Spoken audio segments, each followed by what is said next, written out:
महाराष्ट्र में ड्रग्स के सेवन से युवाओं की लगातार हो रही मौतों पर गृह मंत्री अनिल देशमुख ने राज्य सरकार के नो टॉलरेंस अभियान को और अधिक प्रभावी बनाने की मांग की है। हाल ही में मुंबई, पुणे और अन्य स्थानों पर हुए कार्यक्रमों और फार्म हाउस में ड्रग्स से जुड़ी घटनाओं के बाद ये मुद्दा एक बार फिर चर्चा में आ गया है। अंमली पदार्थाच्या बाबतीत ज्या घटना घडत आहेत, आपल्याला माहिती की काही महिन्यापूर्वी गोरेगाव येथे नेस्कोमध्ये काही म्युझिक कॉन्सर्ट होती। त्यामध्ये अंमली पदार्थाचं सेवन करून 2 तरुणांचा त्यामध्ये मृत्यू झाला। आता परत काल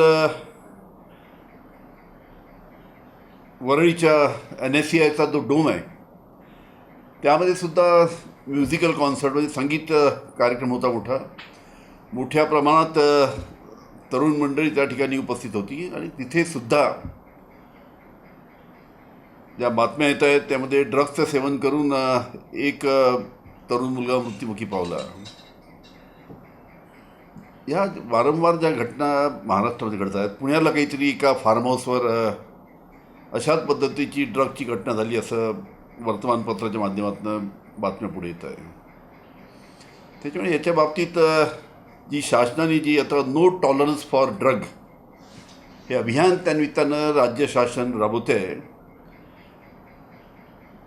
हे मला वाटतं की अजून प्रभावीपणे अंमली पदार्थाच्या विरुद्ध हे जे शासन राबवते आहे की नो टॉलरन्स फॉर ड्रग हे अतिशय प्रभावीपणे त्यानिमित्तानं राज्य शासनाच्या माध्यमातून संपूर्ण प्रभावीपणे वापरण्याची अतिशय गरज आहे, जेणेकरून ह्या सर्व अंमली पदार्थाच्या बाबतीत ज्या वारंवार घटना ज्या घडतात त्या चांगल्या पद्धतीनं नियंत्रणात येऊ शकतील। या पद्धतीनं पोलिसांनी पावलं उचलली पाहिजे।